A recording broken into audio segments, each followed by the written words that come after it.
Hare Krishna.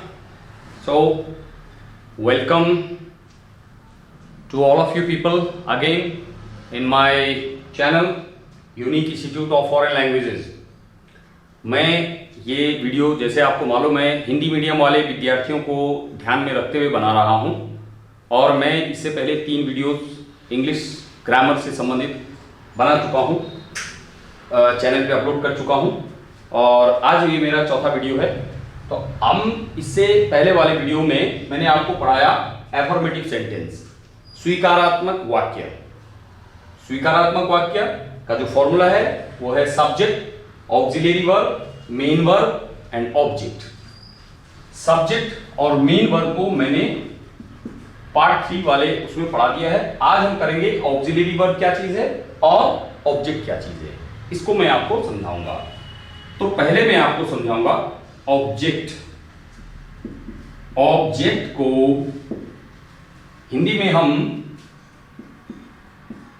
कर्म बोलते हैं और इसके बारे में जो डेफिनेशन है वो ये है, द थिंग ऑन विच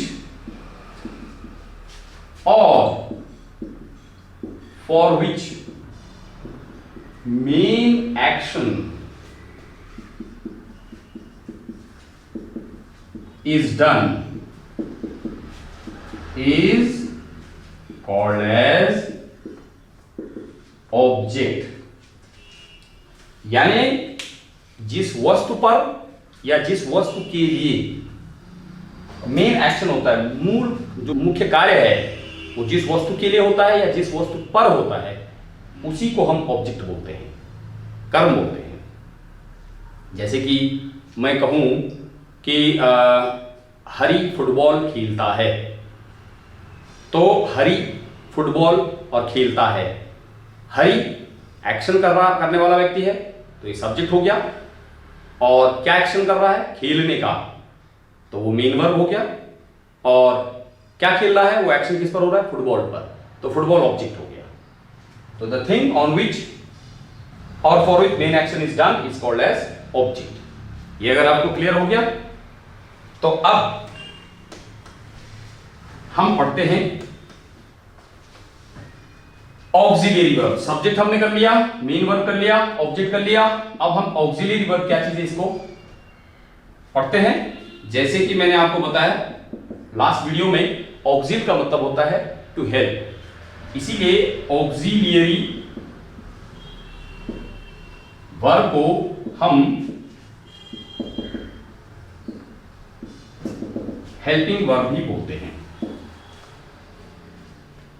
तो इसकी जो डेफिनेशन है वो थोड़ा बहुत तो हमें वैसे ही समझ में आ गया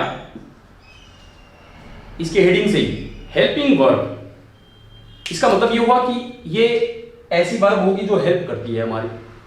तो इतना हमारा अनुमान था, ये अनुमान बिल्कुल सही है। लेकिन अब हमारे जहन में एक प्रश्न उठ रहा है कि ये हेल्पिंग वर्ब है, ये हेल्प करती है, तो किस रूप में हेल्प करती है हमारी, ये अभी हमें जानना है। तो इसके बारे में मैं आपको बताऊंगा। इसकी जो डेफिनेशन है, this verb helps us in knowing the tense of main verb. Main verb आप जान चुके हैं, मेन एक्शन, मुख्य क्रिया। और मेन वर्ब कब हो रही है ये अगर जानना है, प्रेजेंट में हो रही है, पास्ट में हो रही है, फ्यूचर में हो रही है, ये अगर आपको जानना है तो जो आपको इसके बारे में जानकारी दे सकता है बस उसी को ही हम ऑक्सिलरी वर्ब बोलते हैं, हेल्पिंग वर्ब बोलते हैं। तो ये वर्ब हमारी हेल्प करती है मेन वर्ब के टेंस को जानने में। और टेंस का मतलब क्या होता है, टेंस एक लैटिन भाषा का वर्ड है, इसका इंग्लिश में मतलब होता है टाइम, माने काल, समय। तो ये बात आपको क्लियर होगी। तो अब सारी बात को हम एक एग्जाम्पल से समझते हैं। मैं आपको हिंदी में एक एग्जाम्पल दे रहा हूं। फॉर एग्जाम्पल, हरी फुटबॉल खेल रहा है। ये हिंदी में जो मैंने आपको वाक्य दिया, ये स्वीकारात्मक वाक्य है, धनात्मक वाक्य है, सकारात्मक वाक्य है, कुछ भी बोल लीजिए, एक ही बात है।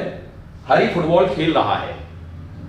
तो इसमें इन बातों को थोड़ा समझते हैं, इनकी एप्लीकेशन क्या है इसको जरा समझते हैं। मेन एक्शन क्या है? खेलना। तो ये हो गया मेन वर्ब, और मेन एक्शन को करने वाला सब्जेक्ट कहलाता है। तो हरी सब्जेक्ट हो गया, ये सिंगल है तो इसको हम कहेंगे सिंगुलर सब्जेक्ट, एक वचन करता। और ये जो खेलने का काम किसको खेला जा रहा है? फुटबॉल को। फुटबॉल जो है ये ऑब्जेक्ट हो गया, जिस पर एक्शन होता है उसे हम ऑब्जेक्ट बोलते हैं। तो तीन बातें आपको पता चल गई, सब्जेक्ट, ऑब्जेक्ट और मेन वर्ब। लेकिन हम जानना चाह रहे हैं कि ये खेलने का काम कब कर रहा है। तो है से पता लग रहा है प्रेजेंट में। अगर मैं है की जगह था कर दूं या फिर होगा कर दूं, तो इससे क्या फर्क पड़ रहा है? किस पे फर्क पड़ रहा है? सब्जेक्ट पे या ऑब्जेक्ट पे? नहीं, केवल वर्ब पर फर्क पड़ रहा है। ये वर्ब पर असर डाल रहा है। हरी फुटबॉल खेल रहा है प्रेजेंट टेंस। अगर है की जगह था कर दूं, बाकी सब वैसे रह दूं, तो मुख्य क्रिया खेलने का टाइम पास चला गया।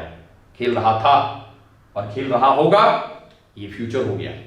तो हरी फुटबॉल खेल रहा है, खेल रहा था, खेल रहा होगा। ये जो है, था और होगा है, ये they are talking about the tense, the time of the main action. Therefore we call it as helping verb or auxiliary verb. In short I write it AV. AV means auxiliary verb.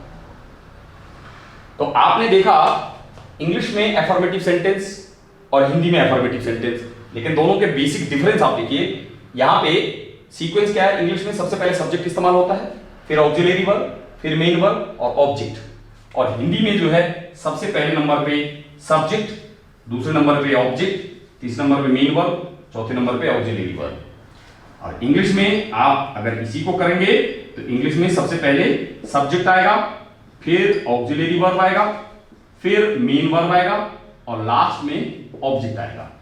तो आप देख रहे हैं इन दोनों में similarity, दोनों भाषाओं में सब्जेक्ट इंग्लिश और हिंदी में दोनों में पहले स्थान पे आ रहा है, मेन वर्ब थर्ड प्लेस पे आ रहा है, लेकिन जो ऑब्जेक्ट जो हिंदी में सेकंड प्लेस पे आ रहा है, इंग्लिश में चौथे प्लेस पे चले जा रहा है।